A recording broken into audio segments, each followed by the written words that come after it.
Kami dari kelompok 7 ingin mempresentasikan tentang penguatan profil pelajar Pancasila, dimensi kreatif dan penalaran kritis pada era digital untuk mewujudkan generasi unggul.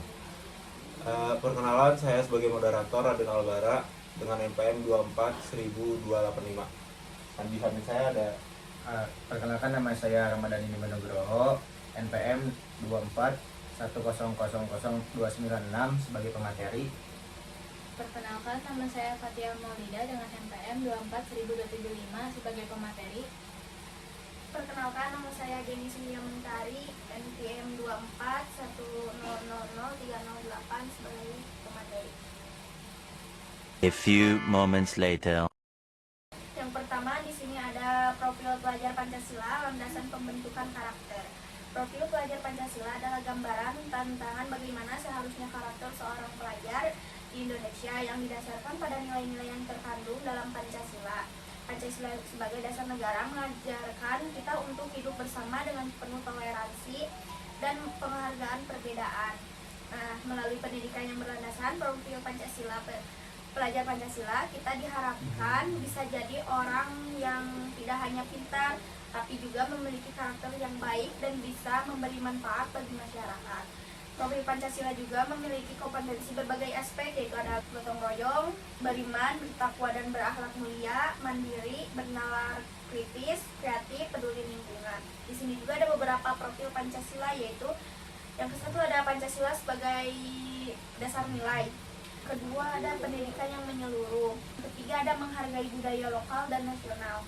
Yang keempat ada aktif dan kehidupan sosial. Untuk materi yang kedua adalah dimensi kreatif atau membentuk generasi inovatif. Kreativitas adalah kemampuan untuk menghasilkan ide-ide baru yang orisinal serta menyelesaikan masalah dengan cara-cara inovatif. Di era digital, kreativitas tidak hanya diperlukan dalam bidang seni, tetapi juga dalam teknologi, bisnis, dan kehidupan sosial. Pelajar yang kreatif dapat menghasilkan produk teknologi yang dapat meningkatkan kualitas hidup masyarakat, seperti aplikasi mobil yang bermanfaat. Pelajar yang kreatif dapat menghasilkan produk teknologi yang dapat meningkatkan kualitas hidup masyarakat, seperti aplikasi mobil yang bermanfaat, alat bantu belajar interaktif, atau solusi untuk masalah sosial yang dihadapi komunikasi. Lanjut yang ketiga, dimensi bernalar kritis, menyaring informasi di era digital. Bernalar kritis adalah kemampuan untuk berpikir dengan logis, sistematis, dan objektif.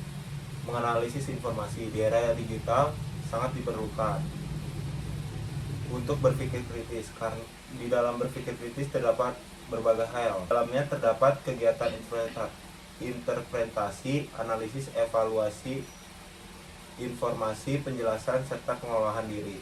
Yang pertama, interpretasi adalah kemampuan untuk memahami dan menjelaskan pengertian dari situasi, pengalaman, kejadian, data, keputusan, konvensi, kepercayaan, aturan, prosedur, dan kriteria. Yang kedua ada analisis. Analisis adalah mengidentifikasi hubungan dari beberapa pernyataan, pertanyaan, konsep, deskripsi, dan berbagai model yang digunakan untuk merefleksikan pemikiran, pandangan, kepercayaan, keputusan, alasan, informasi, dan bukti. Yang ketiga ada evaluasi. Evaluasi adalah kemampuan untuk menguji kebenaran pernyataan yang digunakan untuk menyampaikan pemikiran, persepsi, pandangan, keputusan, alasan, serta opini.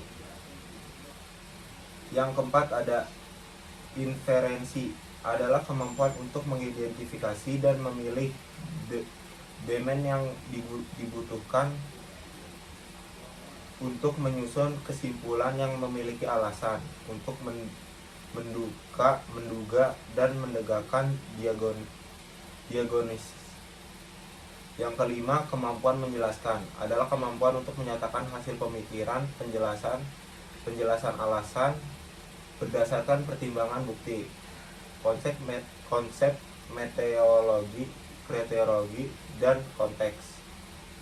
Yang terakhir ada self-regulation, adalah kemampuan seseorang untuk mengatur sendiri dalam berpikir. Pendidikan yang mendorong pengembangan berpikir kritis mengajarkan pelajar untuk tidak menerima informasi secara mentah-mentah, tetapi untuk memeriksa kebenarannya dan membandingkan dengan fakta yang ada. Hal ini penting untuk memilih pelajar agar menjadi konsumen informasi yang bijak dan tidak mudah terpengaruh oleh berita bohong atau hoaks yang beredar di media sosial. Yang terakhir, yang keempat, ada peran teknologi dalam penguatan dimensi kreatif dan bernalar kritis. Teknologi memberikan berbagai peluang bagi pelajar untuk mengembangkan kemampuan kreatif dan bernalar kritis. Penggunaan teknologi yang bijaksana dalam pembelajaran ini dapat memperkaya proses pendidikan dengan menyediakan berbagai sumber daya yang dapat diakses oleh pelajar. Contohnya seperti belajar online. Peran literasi digital dalam penguatan profil pelajar Pancasila di dimensi mandiri yaitu yang pertama ada bernalar kritis dan kreatif. Berikut beberapa cara yang dapat dilakukan oleh mahasiswa, yaitu menganalisis informasi, kemudian menilai kredibilitas, lalu menyusun argumen dan berpartisipasi secara aktif. Yang kedua ada peran literasi digital dalam bernalar kritis. Ini bermakna, berguna, dan berdampak. Beberapa cara untuk menerapkan peran literasi digital yaitu pembuatan konten kreatif, pelatihan, dan workshop online, lalu pameran virtual. Kesimpulannya, penguatan dimensi kreatif dan bernalar kritis pada profil pelajar Pancasila merupakan langkah strategis dalam membentuk generasi unggul yang mampu beradaptasi dan menghadapi tantangan di era digital. Melalui pendidikan yang berbasis dari nilai-nilai Pancasila dan pemanfaat teknologi secara bijak, pelajar diharapkan dapat mengembangkan keterampilan kreatif dan inovasi dan berpikir kritis untuk menyaring informasi dengan baik. Dengan demikian, mereka akan menjadi pelajar yang tidak hanya unggul dalam bidang akademik, tetapi juga memiliki karakter yang kokoh dan dapat berkontribusi positif dalam masyarakat global. Mungkin sekian dari kelompok kami, semoga pembahasan kami dapat bermanfaat bagi kalian yang menonton. Mungkin kalau ada pertanyaan bisa langsung di komen aja. Sekian, terima kasih. Wassalamualaikum warahmatullahi wabarakatuh. Sampai jumpa. Dadah. Dadah.